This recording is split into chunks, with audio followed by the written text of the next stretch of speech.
బట్టి విక్రమార్క గారు, కాంగ్రెస్ పార్టీ వాళ్ళు రాజ్యాంగం గురించి మాట్లాడితేనే నాకు నవ్వొస్తున్నది.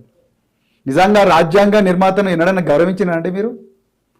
ఆ మహనీయుడు చావడానికి కారణం మీ కాంగ్రెస్ పార్టీ. ఆ మహనీయుడు ఇంకొక 10 సంవత్సరాలు సుఖంగా బతికి దేశానికి ఎంతో గొప్ప సేవ చేసేవారు. అయ్యా, నేను బాగా చదువుకున్నాను, ప్రపంచంలో రకరకాల దేశాలు తిరిగాను, నాకు ఇంకా ఎక్కువగా పని పండి ఈ దేశంలో ప్లానింగ్ గురించి నేను మాట్లాడగలను, ఆర్థిక వ్యవస్థ గురించి నేను మాట్లాడగలను, డిఫెన్స్ గురించి కూడా నేను మాట్లాడగలనని ఆ మహనీయుడు వేడుకున్న జవహర్లాల్ నెహ్రూ గారికి లెటర్ రాసినా కనికరించలేని పార్టీ మీ పార్టీ. ఆయన హిందూ కోడ్ బిల్ పెట్టి పురుషులకు మహిళలకు సమానమైన హక్కులు ఉండాలి, సమానమైన అవకాశాలు ఉండాలి, సంపదలు అన్ని హక్కులు ఉండాలని వేడుకుంటే ఆ హిందూ కోడ్ బిల్లును ఖతం చేసి ఆ మహనీయుడు బాధతోని ఆవేదనతోని తొందరగా చనిపోయే ఘోరమైన పరిస్థితి తీసుకొచ్చిన మీరు ఇలా బాబాసాహెబ్ అంబేద్కర్ గారి పేరు ఉచ్చరిస్తూ ఉన్నారు. వారి పేరు ఉచ్చరిస్తున్నారు, సంతోషం, కానీ దానికి ఎగ్జాక్ట్గా ఆపోజిట్ మీ కాంగ్రెస్ పార్టీ చేస్తున్నది.